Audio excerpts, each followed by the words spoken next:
Some sons are being psychologically manipulated by their mothers to be a son husband. Hello my beauts, welcome or welcome back to my channel. In today's video I'm going to be sharing a Q&A that took place at marriage retreat. If you have not watched the marriage retreat vlog, please watch that. It's the one before this. The vlog was really long and I really wanted to include the Q&A that we had during the retreat, so I've decided to share it as a separate video. I'm hoping that this video will be one of encouragement for you if you're facing some of the issues that were raised within this video, that you get some answers, and if you don't get the answers or some of the questions were vague because more context was needed, I hope that you are encouraged to go and sit down with your pastor to talk through your problems. Kindly note that we were dining at the time of the Q&A, so I do apologize for the background noise. I've tried to reduce it as much as possible, and towards the end you see me eating as they forgot to bring out our dessert. Again, I apologize. Irrespective of all of that, I hope you enjoyed the video. There's a reason why we don't answer certain questions. Sometimes it's not in the place. It could be loaded, it's not the right place for it.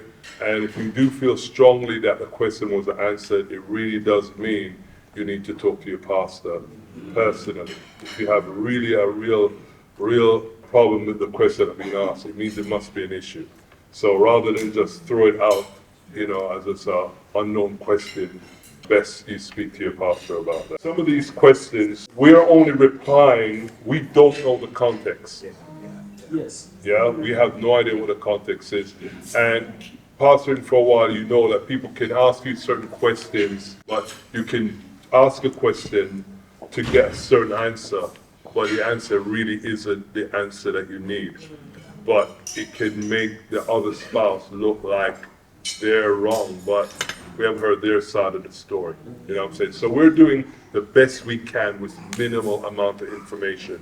So that's what really makes this very tricky. So with that in mind, we'll look at the first question. Question 1. How much patience do I need to have? As we're dealing one with another, it's again, what is the issue? Like Pastor said, obviously everything has a context to it. But again, the Bible speaks in Ephesians 4:2. It speaks about us being, completely humble, gentle, patient, bearing with one another. I think about, just even in our own relationship. I can honestly say that Christina is being, patient with me. That there are many things that, maybe I might do that, could possibly wind her up, whatever it is. But she's been extremely, over the 30 years, has been extremely patient with me in many areas, of life. And again, out of her love for me and vice versa, our love one for another. That we're patient with each other. We've got to understand, one, we're not perfect. We're pressing into perfection. We're growing in the things of God. We're developing in things of God. There's different areas of life where, sometimes, especially like a new marriage, one, you're just learning about each other in a different context. You was dating. Obviously, there are things that you couldn't reveal about yourself, and the other person couldn't really know much about yourself. But now in marriage, obviously you're learning. So patience is always something, again, God, you pray for patience, you're gonna have to be patient, right? So again, you just gotta, one is ask God help me, to love my spouse, help me to be gracious with my spouse. One, God is very patient with you and I. Remember, our marriage is also a reflection of our walk with God. Right? How we deal one to another is also a reflection of our walk with God. But again, just got to be patient, loving, forgiving, caring, and just be mindful that you yourself not perfect. Question 2. If your spouse can financially look after the family, should he make you feel guilty for not working temporarily when you have worked all your life as a female? I don't understand why you make your partner feel guilty if you say they are not working for a period of time or whatever, especially if ends are meeting. I would also add that you know, especially in times. Let me just say, when I was a kid, both my parents worked. I got all kind of madness at home. You know what I'm saying? After school, I was at home by myself with my brother. I used to do all kind of madness. You know what I mean? Have friends around I shouldn't have had, you know, watching stuff I ought not to have watched because there was no one really supervising us. Especially in this day and age with the stuff going on with kids in schools and whatnot. If you can have an extra pair of eyes at home, it will really help, you know? And, you know, my personal opinion is if if it ends up meeting, what's the issue? But if you do need to work, if you could work part-time or work from home, that'd be even better, you know what I'm saying? So in a case like this, personally, man, if ends up being met, and your wife has always been someone working, she's not a slacker. It's hard for a woman, especially in this day and age, to be a traditional wife and to work at the same time. A lot of women have pressures that their mothers or their grandmothers never had, you know what I'm saying? It's superhuman. You know, I remember an old song back in the day, I'm not a superwoman. I know women today feel empowered and with this and with that. You're only one human being, and there's only 24 hours in a day, you know what I'm saying? And you can burn yourself out like that, and you end up hating your own family, you know what I'm saying? So, I think a bit of grace should be given in a situation like that. Question 3. When should your spouse have your back and not have your back? We have each other's back, right? But when it comes to, say, issues or say like sin, right? Obviously, it isn't a case of, you know, I've got your back to the point of covering. You see, you know, remember the story of Ananias and Sapphira, right, in Acts 5? She had an opportunity. Right? She had an opportunity to, you know, to say, well, actually, it was this and not that, and she joined together with her husband's sin, and we find that God judged her as well. The same way, he said, the same feet. He said, you hear the feet of those, right? The feet coming. Them same thing are going to come and take you out. So again, yes, we may have each other's back, right? But when it comes to, say, sinful things, right? You will do yourself great damage, and you'll do your marriage even greater damage to cover. Because at the end of the day, it's going to come back on you. 100%. Right? Like, listen to me, it will come back on you. He who covers his sins shall not prosper. It will come back on you. So I would, you know, just say a situation like that, you know, that there are people you can talk to. You've got your pastors you can talk to. And, you know, even speaking about it doesn't mean, you know, back in the day, snitches get stitches. No, that's not what it's about. Right? You're trying to preserve... Right, you're trying to preserve your marriage, right? So yeah, we got each other's back, but when it comes to sinful things, don't cover, right? Don't cover. Question 4.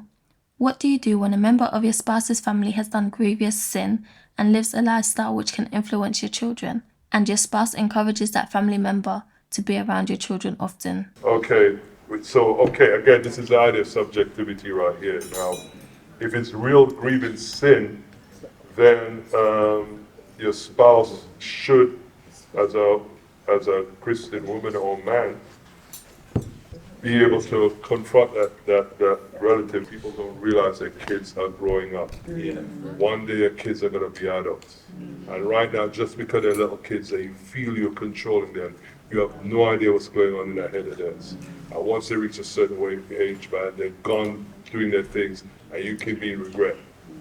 I'm telling you, the Bible does talk about sin influencing people, man. You know what I'm saying? Do you not know that leaven's a whole lump? So you may think it's an innocuous thing, but these family members, man, you know, there's a reason why we come out from among them and be separate. There's a reason why. And so there's certain people who can influence your family in the wrong way. I'm telling you, man, you got to take them out, take the kids out the harm way, man. You know. Yeah, and I think especially, you know, where it's, I think we live in a culture that's none of my business.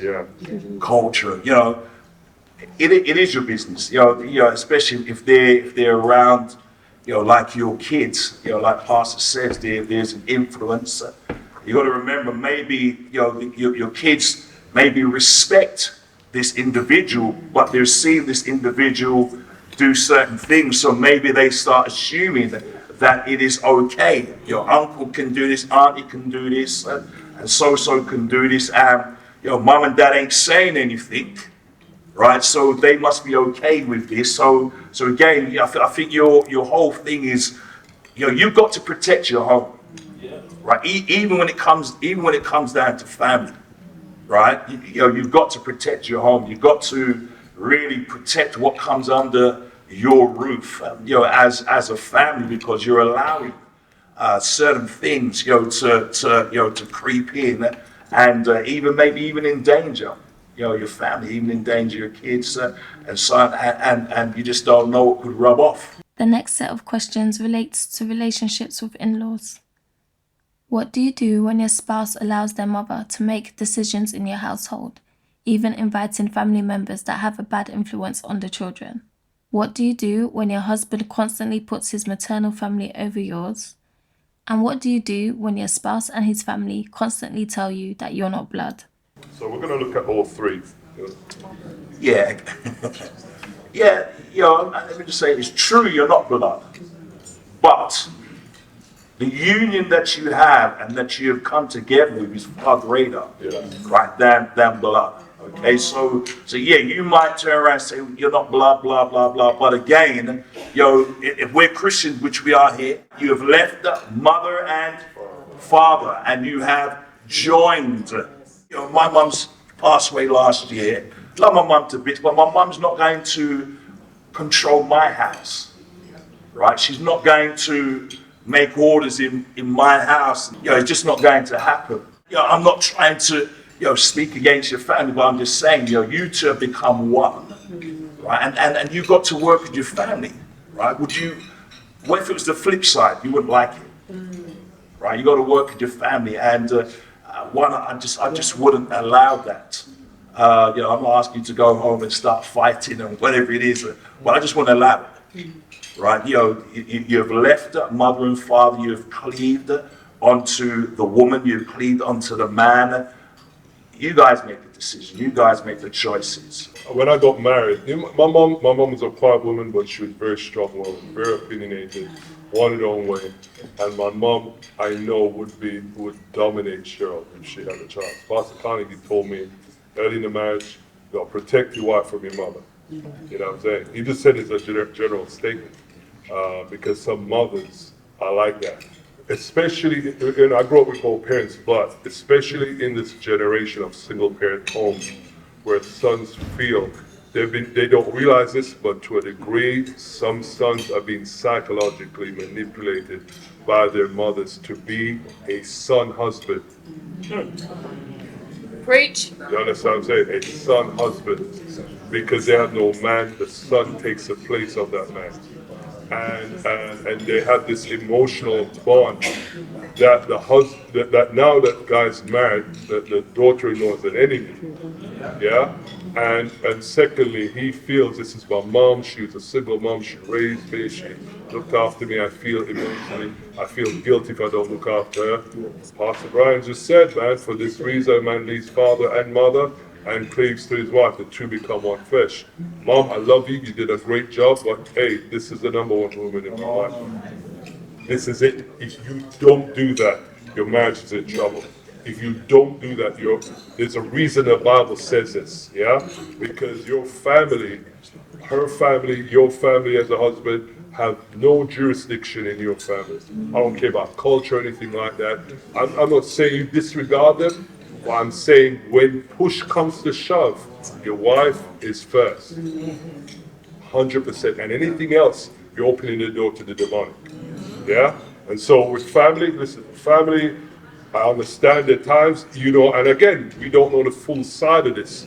Maybe the family is saved, and the wife is carnal, and the family is telling the husband some spiritual advice, and the wife is just rebellious. You know what I'm saying? That could be a case as well. So we don't know. I'm just going across according to what the thing is said. And I don't want anyone, if that's the case, to beat the husband over the head when he's really trying to do the right thing. You know what I'm saying? Again, about spouse telling you that you're blood, once the two become one flesh, you're blood. You're blood now. You're more blood than the family. Yeah? So husband, you got to take note of that. Yeah? Question 6. What do you do if your husband wants to have sex every day and you've tried to keep up? You have prayed and tried to speak to him about it, but his response is, would you rather me get it outside where I'm being offered it all the time? He says it's my duty and it's not his fault I can't keep up with my duty. Well, if that's what it is definitely guilt tripping. I must say, man, there's some guys, man, and women who have serious high sex drive. But what did you do before you got married? You had self-control, didn't you? And now we understand that the Bible does say you're not to, withhold. The Bible says it's a husbandly, wifely duty, spousal duty. But sometimes you got to consider the other person as well. Yeah. So you guys got to work it out at some balance, some average somewhere. You got to consider the other spouse as well. You know, both of the spouses. Some spouses have higher sex drive than others. Some others have a lower. You got to work it out between the two of you. But I think saying it like this, that I've been offered all the time, no Christian man should say that. No Christian man should say that. And I'm trying to beat anyone down, but that is very uncool. It's not spiritual talk right there.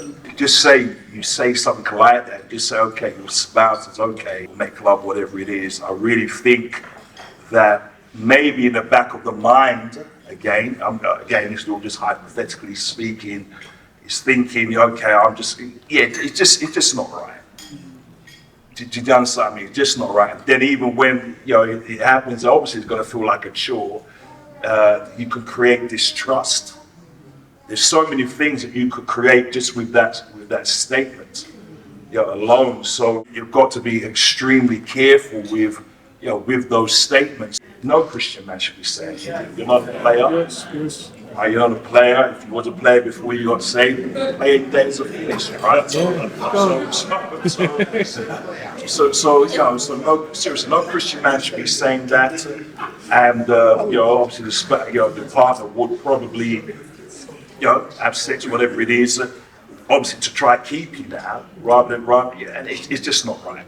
It's not right. Question 7. What do you do when your husband constantly brings you down about being a mother? You are struggling to keep up with the kids, house chores, plus going to work. You have to go to work because he clearly stated you have to support him financially because it's the 21st century. You know how many know you can only withdraw from your bank the amount you put in? And the reality is you can't expect someone to give more than they have. And as I said before, especially for a lot of women today, man, trying to have it all. You can't have it all. If you've been told that, it's a lie. Nobody can have it all. If this is a situation as it is, he's got to have to recognize that you are a human being with limitations. You only have 24 hours in a day, just like him. And he's got to have to learn some consideration. Really, that's what it is. How can he put you down when you have to work? Like I said, work, kids, come to church, maybe involved in some kind of ministry. It's not easy doing all these kind of things, man. So he must have some kind of grace and patience with you. Question 8. What would you say to a husband who sulks after an argument/rebuke from his wife? Let me answer two ways. Firstly, sometimes some women scold their husbands and treat him like he's a little child. I've seen it, man. It's very uncomfortable to see it. I'm assuming that's not the case here. I'm trying to be gracious in my words. As I get older, he needs to man up. You know what I'm saying? Listen, my wife is the first person who will tell me when I'm wrong that I'm wrong. You know what I'm saying? And, she don't, if it wasn't for my wife, I wouldn't be where I'm at today because she can tell me straight up. You know what I'm saying? Sometimes you get irritated and vexed. But if you're really a spiritual person, man, you should be able to say, you know what, man, she's right. She's not telling me that I'm a dog or useless. If she's just telling you, you need to pray more. Man, when's the last time you prayed? Or I don't see in your Bible. You should be able to take that, you know what I'm saying, rather than sulk. when I see the word sulk, I think of Ahab. Yeah. You know what I'm saying? Who go into a corner and sulk. That's unbecoming of a man and a husband. You know what I'm saying? So that's what I would say. Question 9. Why does my spouse not take me out on dates? Is it because they're ashamed of me? They always dodge the question of when we are going out. Wow, I wouldn't be able to fully answer that, because why did they marry you in the first place? Is it like now you have kids and you become a bit bigger than your wedding day? Is that the issue? I don't know, but I think you need to talk to your pastor about that. Question 10. Why do we not have children yet? Is it because God is angry with us? No, no, none at all. One thing, sometimes in life, certain things happen, and God allows certain things to happen. You know what I'm saying? There's that one thing. Sometimes it can happen, it's just, you know, I've seen cases like that. Ages, nothing happening, and 3 come at once, like the old London buses. You know what I'm saying? You know, and all I can say is I don't know why, but I do know for a fact it's not God. It's not about God's anger today. Yeah. Question 11. Is it sinful to not want sex because as a wife you're just tired, especially when you have a lot of stress in other areas of life? Again, going back to the previous question, are you tired all the time? You know, or is it just tired of sex?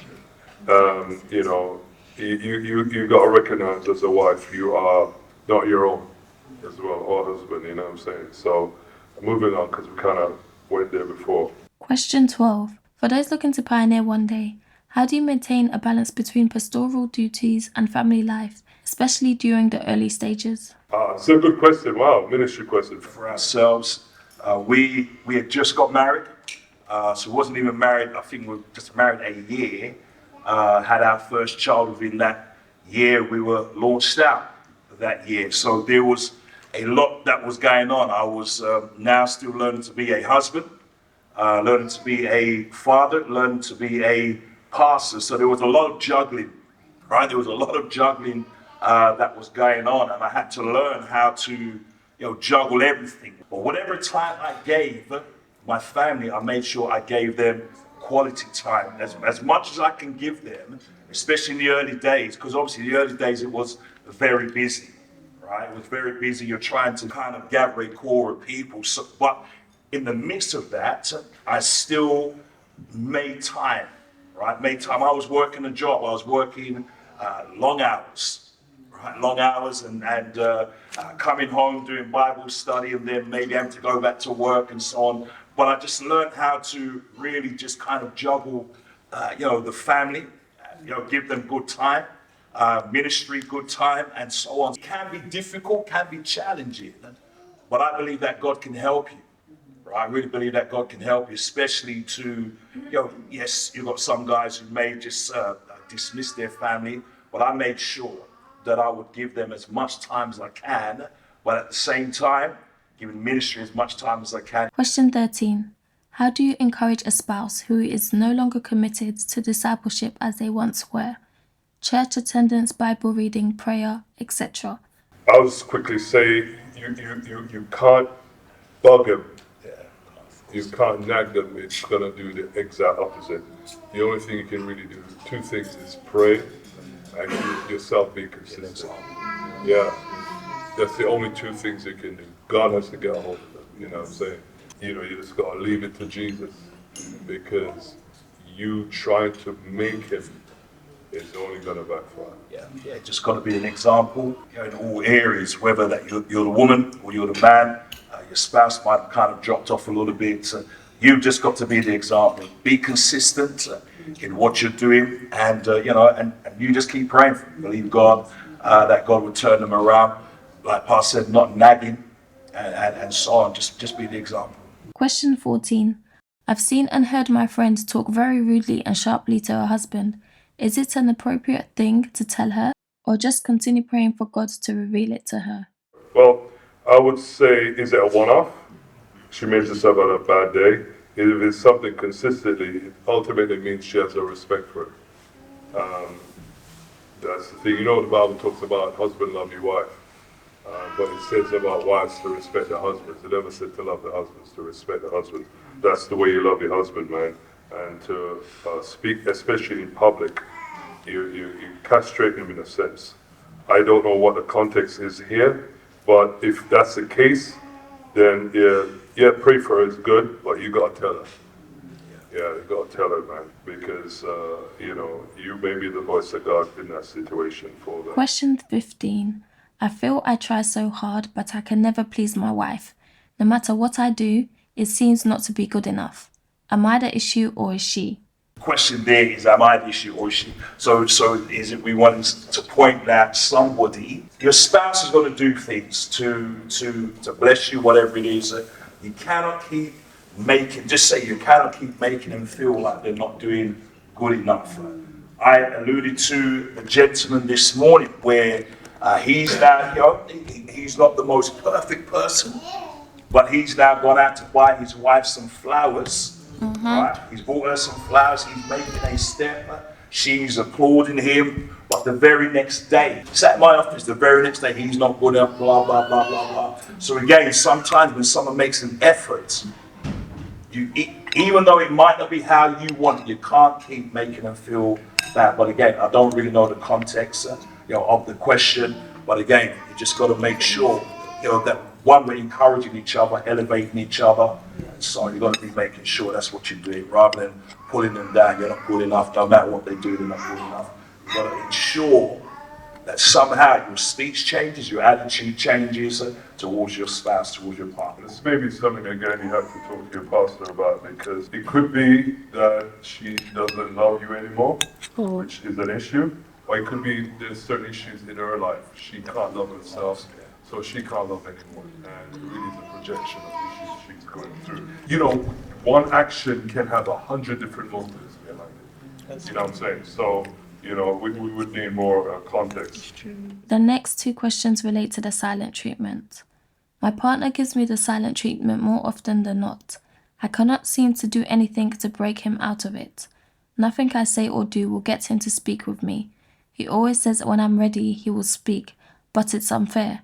Is the silent treatment not a sin? And what advice would you give a husband who gives the silent treatment when he is instructed gently about something he's done that upsets his wife? Again, context is the issue, but people have arguments, and sometimes maybe it's a good thing to keep quiet. You know what I'm saying? But the Bible says, don't let the sun go down on your wrath. You know what I'm saying? Me and Cheryl always made that thing, man, we're going to solve the issue. Same night, you know what I'm saying? We're not going to go bed angry. And so if there's someone who won't talk for days, it is so carnal. It's unbelievably carnal. It's unbecoming of a man. I'm not trying to beat anyone down. I'm just saying men don't function like this. You're allowing your feelings to dominate you.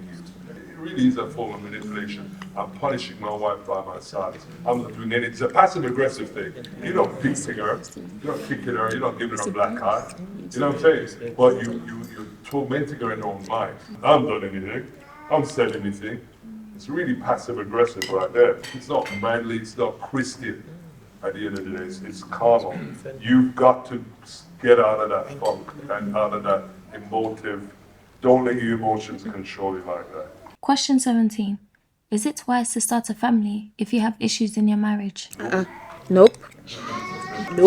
Because kids can only add to the problems. It can only, so I've seen people say if you have a baby, it'll make something else. Yeah, maybe for Make sure what? But it won't. Guaranteed.